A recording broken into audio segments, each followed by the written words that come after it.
So you can see here's my partner, Don Schmitt. He's not looking too happy with his story. Here's Larry Landsman from the Sci-Fi Channel. You see he's looking at him like, wow, what's this guy saying?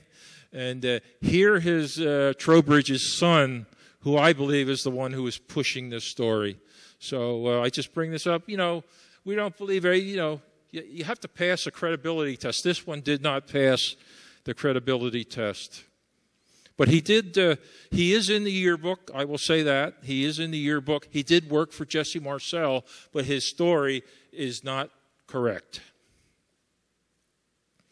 Here's a fellow. He's dead now. He was flown from the Anacostia Naval Air Station in Washington, D.C. to Roswell to take pictures when the bodies were still out at the crash site. And he was, you know, everything was hush-hush. His equipment was taken when he was done. He knew what he photographed, so when he gets back to Anacostia, he's debriefed by an officer, and they said, he says, Sergeant Benthall, Frederick Benthall, Sergeant Benthall, do you know what you photographed? Yes, sir. Let me ask that again, Sergeant Benthall. Do you know what you photographed? Yes, sir. One more time, Sergeant Benthall. Do you know what you photographed out there? No, sir. Dismissed. So apparently they didn't believe Benthall, because shortly thereafter he was sent to the Arctic for the rest of his hitch to photograph the effects of extreme cold on military equipment. And you can see him out there. It's Sergeant Benthall. Okay, I see I'm running out of time. I want to jump to the those are just some of the witnesses that we have I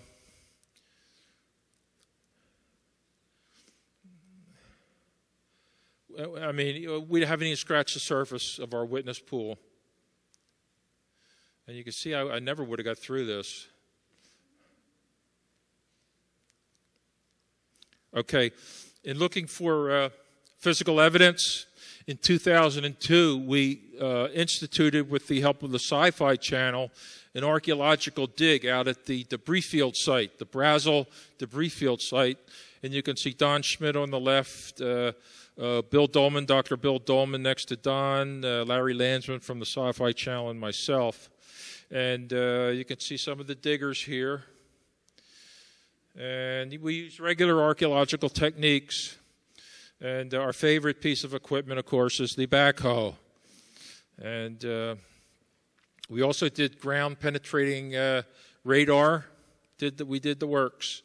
And, okay, I got 5 minutes, so I'm going to really whiz here. These are the unknown objects that we found.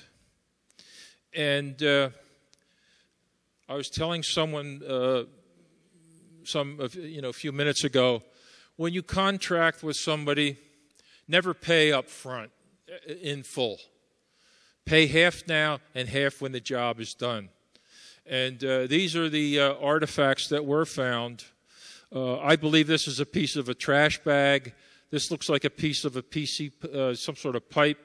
And then these other things. At least the archaeologists didn't know what they were. They were what we called hamuas, historical material of unknown origin. And they wrote a report in 2004, that they didn't know what they were, but in all likelihood they were man-made. But there's someone going around now trying to say that that's some sort of exotic artifact from a spaceship, and don't you believe it? Okay, here's the shot I took of it, putting it into the pouch to be... the most interesting thing we got from that dig was what appears to be a V-shaped sediment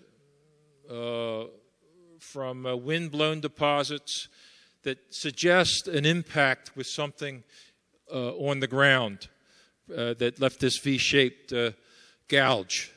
And the stories were that there was a gouge found right after the crash. So that would seem to suggest perhaps a gouge. Okay, we ended up in 2003, a year later, dedicating the site. The Sci-Fi Channel paid for it, of course. So that monument is there. A book followed, the Roswell Dig Diaries. A 2-hour documentary on sci-fi followed with Bryant Gumbel. That's all from our dig.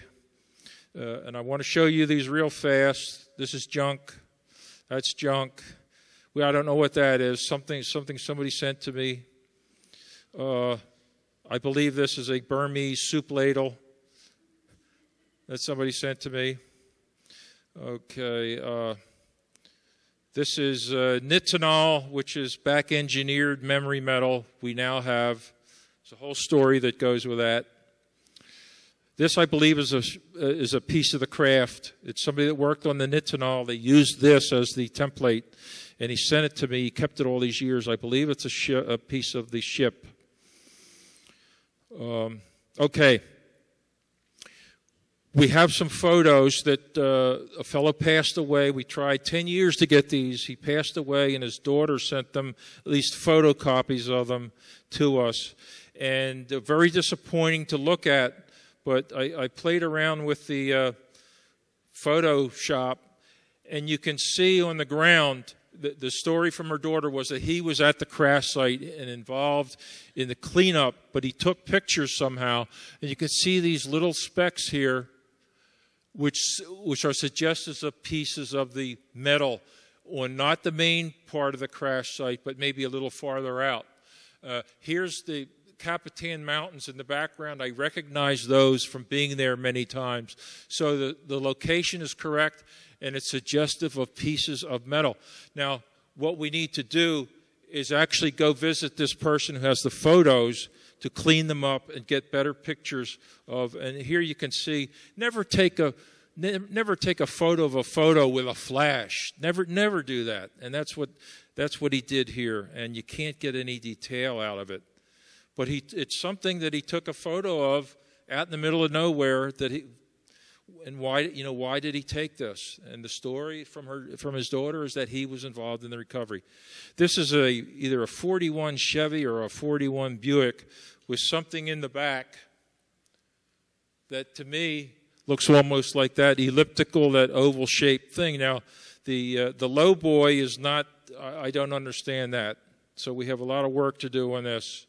I cleaned it up a bit, and you can see the trailer.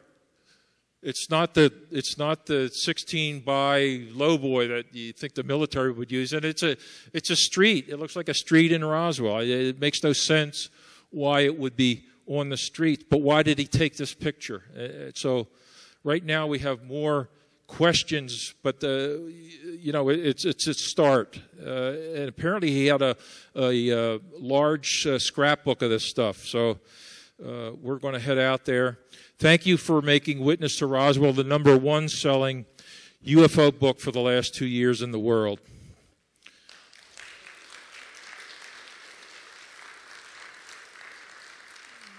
This is the current book. Our publisher had no problems with doing a revised and updated and expanded edition, which came out about 4 months ago, and it's doing well as well. And one of the announcements that we have, hopefully at the end before the year's over, has to do with our book. So that is